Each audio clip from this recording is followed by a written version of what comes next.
Good morning. My name is Sofia Vanovic, and I'm part of the operations research team working on your project. I'm excited to have this opportunity to work with you, and I'm dedicated to providing the very best results and insights to help Teal Cow Dairy expand their operations and overcome challenges of uncertainty. Together with my team, we have taken your communicated operational problems and created mathematical models to determine the optimal profit that can be achieved in each scenario. I'll now pass over to my colleague Ella to introduce herself. Hi, my name is Ella Wang, and I have taken the lead on mathematical formulations throughout the project, as well as code review towards the end. Our model relies on quantitative data provided to enhance the precision of your decision-making process. We present Teal Cow Dairy's optimal expected outcomes for profit across the year and expand on strategies that can be employed to ensure that such an outcome is reached. If you have any question about the report or our decision-making process, please don't hesitate to reach out. We are here to help.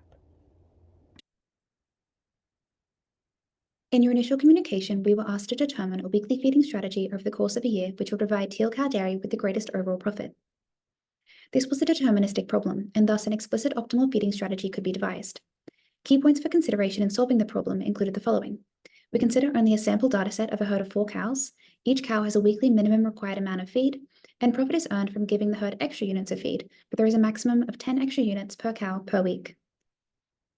The optimal profit considering these constraints is $6,946.80. This graph depicts the units of feed to give to the herd each week to earn the maximum profit. As you can see, in the first few weeks, only a small amount of feed is given to the herd, so the fields continue to grow without being made barren. The amount of feed then remains fairly constant over the next 45 weeks, with an average of 46 units per week, and increases in the last 5 weeks to an average of 62 units. Here, the optimal solution is broken down into extra feed and required feed for your reference. We've also included the exact numerical data which you may use to enact the solution. The second communication introduced a constraint to prevent the field from being barren at the end of the season. Specifically, for every unit of grass below 150 at the end of 52 weeks, there is a penalty of $5. In the short term, this can be expected to decrease overall profit, since the penalty outweighs the profit of feeding another unit of grass to the herd. However, such a constraint increases the overall health of the field, which will prove beneficial for profit in future years. Taking this into account, the revised optimal profit is $6,560.40. Graphically, we see similar trends to the previous solution. A small amount of feed should be given to the herd in the first 2 weeks, and then an average of 46 units of feed for the next 50 weeks. This graph depicts the breakdown into required feed and extra feed. Interestingly, there is a sharp decrease in feed given to the herd in week 46, despite no significant change in the required feed for this week.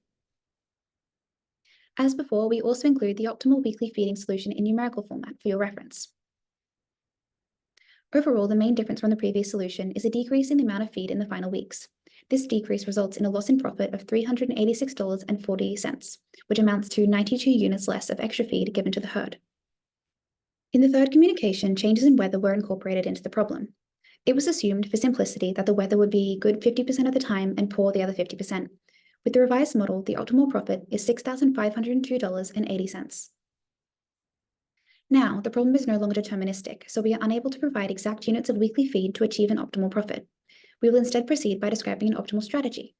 To do this, we determined the units of grass required at the beginning of each week such that the maximum units of extra feed, 10 units per cow in the herd, are given.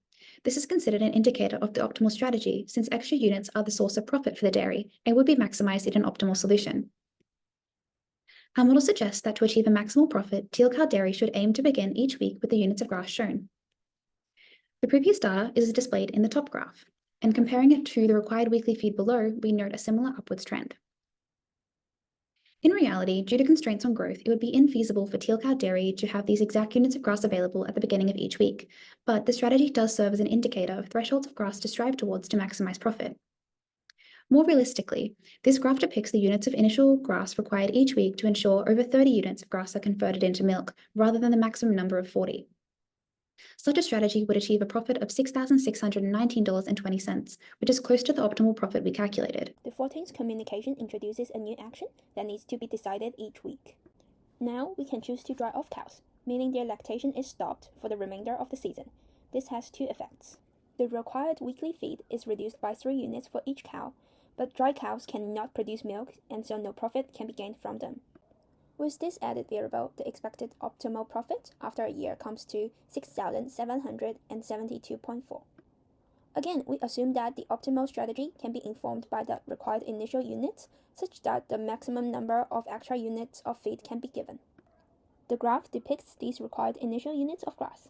As shown in the optimal strategy for the first 18 weeks, it is not in your interest to dry any cows. In these weeks, 40 extra units of grass can be given to the herd, since the whole herd is lactating. Following this, the strategy suggests cows should be dried in week 19, 45, 48, and 49. As depicted, drying cows corresponds to generally lower initial units, since it reduces the maximum number of extra units can be given. In the case that these requirements cannot be met, to ensure that at least 5 extra units of grass can be given to the herd per lactating cow, the strategy is as shown. The general trend is similar to the previous strategy, which reinforces that cows should be dried around week 19, 45, 48, and 49 to achieve an optimal profit. Okay, now let's move on to the finalized model. The final adjustment to the context of the problem is a consideration for the individual differences among members of the herd when determining the required units of feeding each week. With such adjustment, the overall problem involves many constraints as shown. The final optimal profit, considering all constraints, is 6,790.46. A bit of intuition behind the strategy, also showing how the model would benefit you. Look at the data. We would want to dry Clover or Rosie first, due to their high base, followed by Betty and Lily. Let's assume the order is like this, but you won't be sure when to dry them or whether to dry them at all. Maybe start drying around week 18, since required grass will increment quadratically afterwards. But the point is, without the guide of our model, you might dry the cow too early or too late and easily miss the maximum profit. Again, we find the required initial units of grass such that the maximum number of extra units can be given. The model suggests that Rosie should be dried first in week 18, followed by Clover week 45, Betty week 48, and finally Lily week 49.